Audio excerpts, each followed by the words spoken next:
Herkese selamlar dostlar. Bugün Lords Mobile'de Ordu Kolezyumunda paralı kahramanlarla, paralı yoldaşlarla asker tiplerini düzelteceğiz. Orduları ayarlayacağız.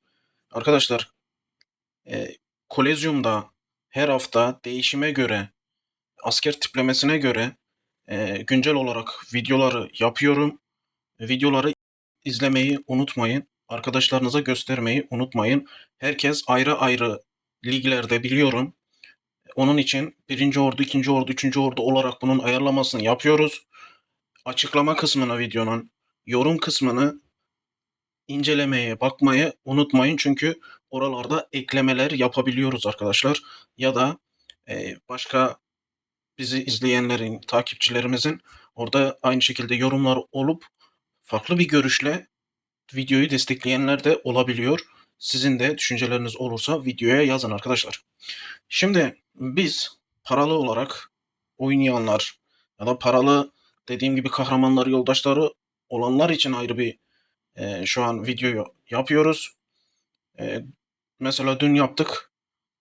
Parasız oynayanlar, parasız kahraman, yoldaşlar bir nebze çok olduğu için yapılabiliyor ama parasız kahramanlar arkadaşlar az. Atıyorum bir tane ordu çıktı, ikinci orduda sıkıştık. Onun için de işte altın değil de belki ellerinde kalan, sınırlı mücadeleden falan gelen kahramanlar falan oluyordu. İkinci orduyu o şekilde ayarladık, düzenledik ama yine onlar için yeterli olmuyor. Paralı oynayanlar için bu yapılabilir bir durum. Ama herkes mesela kahramanlarda fulllememiştir. E, Fullleyen olur, olmayan olur. Ama videoyu düzgün bir şekilde inceleyin. Siz de videoya yorum olarak görüşünüzü paylaşın arkadaşlar. Şimdi birinci orduyu oluşturacağız. Tek tip süvari üzerine gidiyoruz. Bakın. Bizim elimizde de atıyorum normalde daha fazla kahraman var. Daha fazla altın olarak. Bak mesela şunu yapmamışız. Biz yapmamışız. Uğraşmamışız yapmamışız. Şu mesela başka bir kalemizde bu sarı. Başka bir kalemizde aynı şekilde şu mesela 11K aynı şekilde altın renkte. Gibi gibi farklı farklı şimdi kalelerden çektiğim için bunda mesela yok. Ama diğerinde de mesela diğerinde de çektiğimde bu sefer ötekinde de askeri bu kadar yok. Bunda mesela neredeyse 3 tane askere de şöyle baktığınız zaman bak neredeyse 2,5 M askere gidiyor. Yani şöyle T5 koyma olasılığı daha yüksek oluyor bu kalede. Onun için bundan gösteriyorum. Daha fazla kahramanı olan daha dikkatli incelesin burada. Zaten başta koyduğumuz kahramanlardan açık ediyor burada neler yerleştirmemiz gerektiğini. Arkadaşlar şimdi burada tek tip süvari yapıyoruz. Süvari V formunda. Aslında süvari V formu olması pek bir şey değiştirmiyor. Çünkü karşıda 2 tip ya da 3 tip asker tiplemesi yok. Biz burada ordu saldırıya da aslında bakmamıza fazla gerek yok. Buna göre dizeceğiz. Tek tip listeniz de olur. Şimdi örnek arkadaşlar bakın. Süvari saldırı, süvari CP ve savunma. Bu süvari olur ya da ordu savunma olur. Aynı şeye denk gelir. Bak bir bunu koyduk. Şöyle baktığımız zaman savunma veriyor.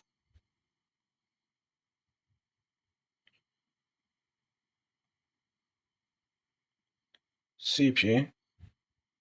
Şunu koyduk arkadaşlar. Şöyle 3. Şöyle 4 yapalım. Şimdi arkadaşlar şurada bir mevzuya geleceğim. Bak parasız kahramanlarda da aynı muhabbet oldu. Burada da olabilir. Burada da olabilir. Şimdi 5 tane buraya süvari kahraman yerleştirmeniz lazım. Ama süvari kahramanın bir tanesi zaten arka planda kalıyor. Savaşmamış oluyor. Savaşın içerisine girmemiş oluyor. Diyelim ki kahramanlarınız yetmiyor. Buraya hepsine 5'er tane yerleştiremiyorsunuz. Buraya bir tane piyade ya da okçu koyabilirsiniz. Zaten bu savaşmayacak. Buraya koyabilirsiniz arkadaşlar. Mesela ne var elinizde? Orduyla alakalı bir şey koyun bence.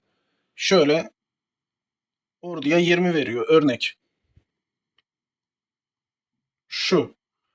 Bu şekilde atıyorum orduyla parasız kahramanlar olan bunları koyabilir. Ya da gidip okçudaki goblini koyabilir gibi gibi bir şeyleri ekleyebilirsiniz. Bu ne yapar? 4 tanesi zaten savaşıyor. Tek tipte 5 tanesi gidip savaşmıyor. 4 tanesi savaşır. Bir tane süvari kahramanınız artar. Gidip ikinci orduya yine aynı şekilde 4 tane rahatlıkla kahraman koyma olasılığınız artar. Bu şekilde bunu ekleyelim. Yoldaşa ne ekleyebiliriz arkadaşlar? En iyisini çıkarıyorsak. Şimdi biz burada mesela sıralama oluşturuyoruz ya.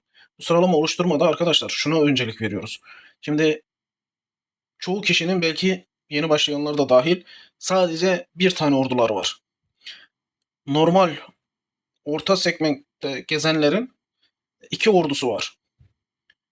Çok ileri düzeylere ilerleyenlerin ise 3 tane ordusu var. Bizde de 3 tane ordu var. Ben onun için sırayla böyle gidiyorum. Şimdi birinci orduyu en iyi şekilde ayarlıyoruz onun için. Şöyle, şu ya da bu. Ayarlayabilirsiniz kendiniz. Bu şekilde ayarladığımızı düşünün. Yoldaşlarda başka yoldaş koyma gibi bir ihtimal yok. Ordu olarak koyulabilir ama atıyorum şunlardan hangisine en iyi orduyu koyacaksanız arkadaşlar onu düzgün bir şekilde en iyi şekilde yerleştirmeniz lazım. Burada hünerler doğru şekilde yerleştirilmiş. Otomatik yapın en başta. Ondan sonra bunları çıkarın, temizleyin. Sonra düzeltiyorsanız. Hüner tek asker tiplemesi olduğu için süvariye vermiş. Onda bir sıkıntı yok. Şimdi şöyle ayarladık. İkinciyi ayarlıyoruz. Dediğim gibi bak bize de yetmeyecek gibi. Şimdi şöyle baktık. Ordu saldırı desteği koyduk. Şurada süvari saldırı. Süvari. Süvari olmasına rağmen hiçbir şey yok. Şurada CP. Şunda mesela saldırı var. Bir tane de bize bu sefer okçu koyalım. Şunu. Örnek koyduk arkadaşlar. Ne yaptı? Yine bir tane kahramanı bir sonrakine yansıtmış olduk. Şimdi yoldaşlara geldik. Yoldaşlarda arkadaşlar şurada söylediğim gibi şöyle bir beşli var. Bunları yerleştirebilirsiniz. Bunun yanına şunu ekleyebilirsiniz. Örnek. Bu şekilde bir ekleme yapılabilir. Dediğim gibi bunu ister sona ekleyin, ister başa ekleyin. Normal bir asker tiplemesi burası. Bunu bakıyorum şöyle ekledik. Sonuncuda da arkadaşlar artık elimizde ne kaldıysa örnek bak mesela bunlar bile mor ama iş yapar düzeyde bak 20 max CP veriyor gibi bunun değerlendirmesini iyi yapın arkadaşlar. Örnek mesela dün soranınız olmuştu bak Suvari sav veriyor bu. Şimdi bu Suvari savı vermesi yerine altın olsa da gidip bunu koymanız daha mantıklı. Şu mesela bunu da ekleyelim. Örnek bunu koymanız yerine bak burada suvari ile ilgili bir şey yok. Özellik yok. Onu koymak yerine gidip yine bu konulabilir arkadaşlar.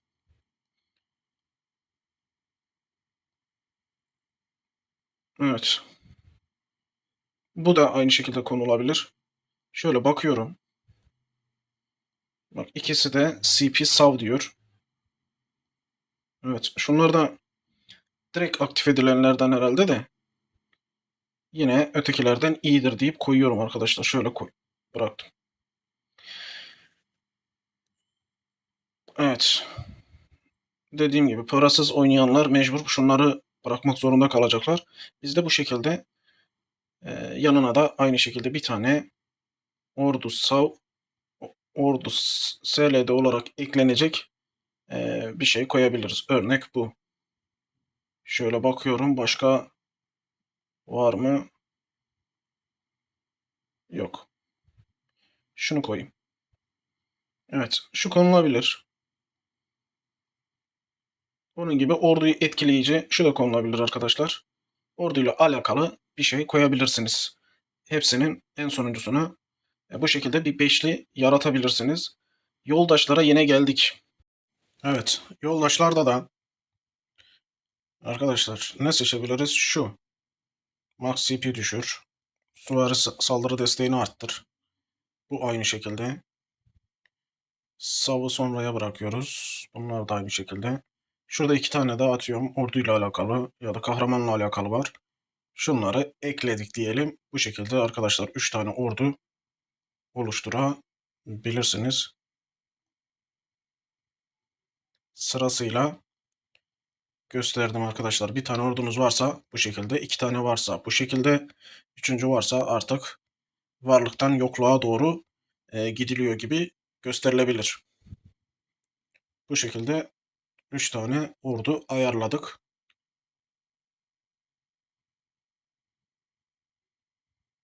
Şu an bizim burada bile asker sayımız yetmiyor. Bak evet, şu an asker basmaya devam ediyoruz zaten kalede. Bu şekilde 3 tane ordu oluşturduk. Kolezyonla ilgili bazı taktikler falan var. Buna özel sonrasında başka bir zamana artık yansıtacağım. Eee, Bununla ilgili video ayarlayacağım. Daha detaylı bilgi halinde bunları size göstereceğim. Dediğim gibi ordularınızı iyi ayarlayın. Bir ordusu olan bu şekil, 2 ordusu, 3 ordusu olarak iyiden düşüğe olarak gittik biz. Arkadaşlar siz de kendinizce bunları ayarlayabilirsiniz. Birebir olmayabilir. Belki sizin kahramanınız daha fazladır. Belki daha düşüktür. Yanına başka bir şey eklemek zorunda kalırsanız. Ama hemen hemen bunlara yakın bir ordu dizilimi illaki çıkaracaksınızdır. Arkadaşlar bugünlük bu kadar. Videomuzu beğenmeyi, kanala abone olmayı unutmayın. Kendinize iyi bakın. Sağlıcakla kalın.